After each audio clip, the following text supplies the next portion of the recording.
విశ్లేషకులు ఏది మాట్లాడుతూ ఉంటే అంటే ఈ మధ్య ఎక్కువ న్యూస్ అయింది కాబట్టి చెప్తాను, మామూలుగా ఇది పట్టించుకోను. కానీ నేను ఎందుకు మాట్లాడుతాను, ఎవరన్నా సరే అమిత్ షా గారు ఎలాంటి వ్యక్తి? దిగ్విజయంగా 3 సార్లు భారతీయ జనతా పార్టీని అన్ని రాష్ట్రాలు, దాదాపు అన్ని రాష్ట్రాల్లో బోణీ లేని చోట బోణీలు ఖాతాలు తెరిపించి, తమిళనాడు లాంటి చోట ఒక్కొక్క కొట్టలేని ఎల్లలేని రాష్ట్రాలని కొట్టి చూపించి, కేరళ లాంటి చోట toughest home minister after Shri Sardar Vallabhbhai Patel, Shri Amit Shah most toughest one.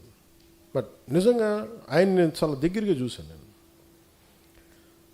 ఆయనకి నేను ఏదో చెప్పానంట, ఆయన నన్ను తిట్టారంట. ఇది వీరు విన్నారంట.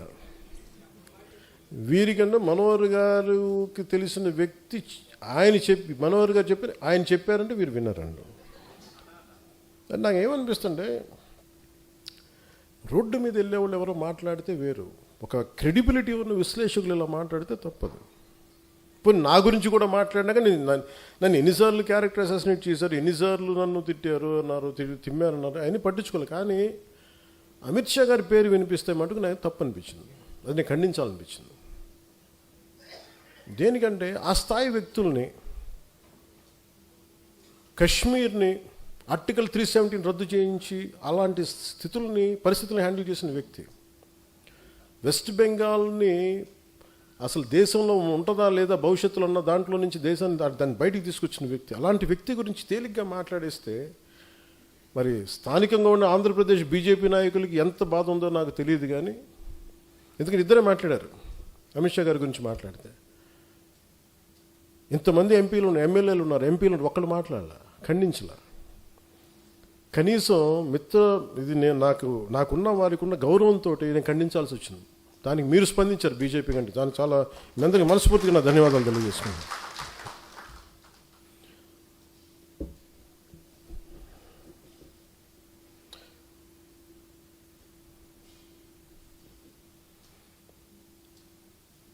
వాళ్ళు అనేది ఏంటి మేజర్గా, నేనంట వైసీపీ నాయకుడి గురించి అంటే ఆయనకి జైలుకి వెళ్ళిపోవాలి, అరెస్ట్ చేయాలంటే ఆయన అంటే క్లాస్ తీసుకున్నారు అంటున్నారు.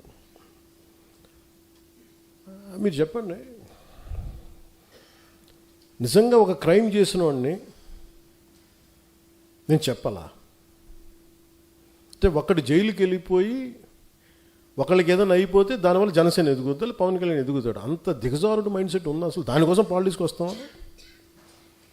అసలు మీరు పాలిటిక్స్లో మీరు ఎంపీ ఇలాంటి వాళ్ళు ఎవరు పాలిటిక్స్లో లేనప్పుడు కదా నేను వచ్చి రోడ్డు మీదకి వచ్చి ఆ రోజున వైఎస్ రాజశేఖర రెడ్డి గారు ముఖ్యమంత్రిగా ఉన్నప్పుడు కదా నేను నా తుపాకీని సరెండర్ చేసి కదా నేను పాలిటిక్స్కి వచ్చింది. ఏం మాట్లాడతారు మీరు? ఎంత తెగింపు ఉంటే వస్తాం, ఎంత తెగించే గుణం ఉంటే వస్తాం పాలిటిక్స్కి. అలాంటి నేను కూర్చోబెట్టంటే వైసీపీ నాయకుడు అంటే ఆయన జైలుకి వెళ్ళాలని చెప్పానని ఈయన ఊహించుకొని చెప్తారు. అదో పెద్ద న్యూస్ అది. మరి మీరు అందరికీ కళ్ళకి ఏం కనిపించట్లేదండి? మీ అందరికీ సమస్యలు కనిపించట్లా? ఎంతసేపు వైసీపీ నాయకుడు జైలును ఇవేనా? నేను వెళ్ళి ప్రధానమంత్రి గారితోటేను అమిత్ షా గారితో మాట్లాడితే ఇవే కనిపిస్తాయా? ఇంకేం ఉండవా మాకు సమస్యలు? దేశ భవిష్యత్తు గురించి మాట్లాడమా? ఆంధ్రప్రదేశ్ అభివృద్ధి గురించి మాట్లాడమా? కూర్చోబెట్టి వీళ్ళని జైల్లో పెట్టండి, వాళ్ళని జైల్లో తీయండి, వీళ్ళ నడుంకి బెల్ట్ కట్టేయండి, వాళ్ళ గురుజులు ఇవే చెప్తాం చెన్నాలని. అయినా వాళ్ళకి చెప్పాలా? వ్యవస్థకి నేను చెప్పాలా? ఏసీబీ కోర్టులోనూ వాళ్ళకి క్రైమ్స్ లేవా? రిజిస్టర్ అవ్వలేదు, వాళ్ళు కోర్టులకు వెళ్ళవు, కోర్టులు పనిచేయట్లేదు, కోర్టులకు మేము చెప్పాలా? సుప్రీంకోర్టు జడ్జిలకు తెలియదా ఎవరు నేరం చేశారు, ఎవరు చేశారని తెలియదా? మేము చెప్పాలా? ఇది నన్ను ఇన్సల్ట్ చేయడం కాదు, అమిత్ షా గారిని ఇన్సల్ట్ చేయడం కాదు, వ్యవస్థని అవమానపరచడం. నేను ఎందుకు పట్టించుకోనంటే, న్యూటన్స్ థర్డ్లో for every action there is an equal and opposite reaction. చర్యకి ప్రతిచర్య ఉంటుంది. కర్మ వదలదు ఎవరిని, కర్మ ఎవరిని వదలదు. ఎవరు చేసిన పనులు వాళ్ళు తగులుతాయి అంతే. అది మంచి కావచ్చు, చెడు కావచ్చు. సాధ్యమైనంత మంచి చేయడానికి ప్రయత్నం చేస్తాం. అలాంటిది నేను కూర్చోబెట్టి వాళ్ళని జైల్లో పంపించండి, వీళ్ళని జైల్లో పెట్టండి, ఏంటి ఆ సెంటిమెంట్ అంతా కూర్చోబెట్టి మీరు ఏదైనా అయిపోదామనా? దానికి నన్ను వాడుకోకండి దయచేసి. పవన్ కళ్యాణ్ అనే వ్యక్తిని మీరు మీ పెరుగుదల కోసం, మీ ఎదుగుదల కోసం పంచింగ్ బ్యాగ్ లాగా వాడుకుంది చాలు, ఇంకా ఆపేసేయండి. ఈ రోజున నాయకులకి, ఆడపడుచులకి, మహిళా నాయకులకి, అందరికీ చెప్తున్న నాయకులకు కూడా, కార్యకర్తలకి, జన సైనికులకి నేను సహనం ఇంక ఇప్పుడు దాకా చూపించాను.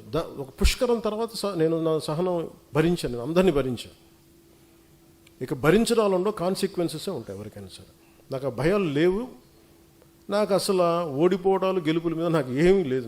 నేను ఎప్పుడు ముందుకే వెళ్తాను. అంతేగాని కూర్చోబెట్టి వీళ్ళనంటే ఈ మాట అంటే ఓట్లు పోతాయండి, వాళ్ళనంటే ఇది పోతుందండి, ఆ భయాలు చేసేసే దేశాన్ని ఇక్కడ దాకా పట్టుకొచ్చారు అందరూ. ఒక సమస్యని సమగ్రంగా అర్థం చేసుకొని మాట్లాడటం, దానికి కుదిరితే ఒక పరిష్కార మార్గం వెతకటం, చేసిన ఒక నిర్ణయానికి ధైర్యంగా నిలబడి కట్టుబడి ఉండటం, నాకు తెలిసింది అదే. అది ఎక్కడి దాకా తీసుకెళ్తా అక్కడి దాకా తీసుకెళ్ళాను. అంతేగాని కూర్చోబెట్టి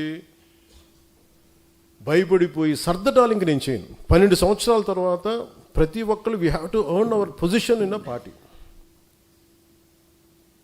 అలాగే జనసేన మీద ఉట్టిన కూర్చొని దారిని పోయి ప్రతి ఒక్కడు రాళ్ళేద్దామంటే, నేను మీకు ఈరోజు నీ సభాముఖంగా, రాజమండ్రి సభాముఖంగా మీకు మాట చెప్తున్నాను, తెలియజేస్తున్నాను కదా,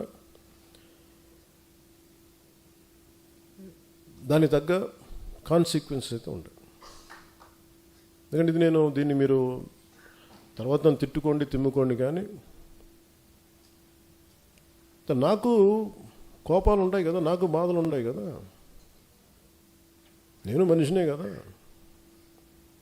అంటే మీరు ఇష్టానికి వెళ్ళిపోయి ఒక కొట్టేసి వెళ్ళిపోతే మేము నవ్వుకుంటూ వెళ్ళిపోయి భరిస్తూ ఉంటామా? అంటే ఇన్షర్ట్ వేసుకొని, లేదంటే తెల్ల జుబ్బా తెల్లాలు చేసుకుంటే మా గుండెల్లో ఏడుపులు ఉండవా? మా గుండెల్లో కన్నీళ్ళు ఉండవా?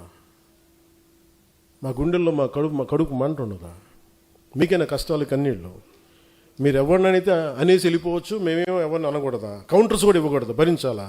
దేనికి? మేము రాజకీయాల్లో ఉన్నామన్నా, అంతకుముందు మేము యాక్టింగ్లో ఉన్నామన్నా, అంటే పేరు ప్రఖ్యాతులు మేము చేసుకున్న తప్పు, మేము వచ్చింది మాకైనా శిక్ష అది. రోడ్డును పోయి ప్రతి ఒక్కడు ఇట్లా అంటా ఉంటే మేము ఎందుకు కూర్చుంటాం, ఎందుకు భరిస్తాం? మేము భరించినంతకాలం భరించాం. చాలా కాలం చెప్పాను, చాలా సంవత్సరాల క్రితం చెప్పాను, భరిస్తాం, సహిస్తాం, అవసరమైతే తాట తీస్తాం అని. ఇది నేను సరదాగా చెప్పలా, అదేదో సినిమా డైలాగులుగా చెప్పాలి. నాకు ఉన్న చిరాకు, విసుగు. ఎందుకంటే చాలా సగటు మనిషి కోపం నాది. భరించి భరించి భరించి ఎంతకాలం భరిస్తాం? దేనికైనా హద్దు పద్దు ఉండదు ఎవరికైనా. కొన్ని టీవీ ఛానల్స్ ఉంటాయి, వాళ్ళు బెదిరిస్తూ ఉంటారు. ఇప్పుడు మొన్నేదో సివిల్ సప్లైస్ గురించి ఏదో న్యూస్ వస్తుంటే విచిత్రమైన, ఇందాక చెప్పాను కదా, బయట డోర్ తెరవడు, మనకి లోపల డోర్ తెరుస్తాడని. ఒక జనసేన నాయకుడు ఇంకో జనసేన నాయకుడు ఆ టీవీకి లీడ్ ఇచ్చాడు. నాకు అది కూడా తెలుస్తూ ఉంటుంది. ఏం మాట్లాడతాం?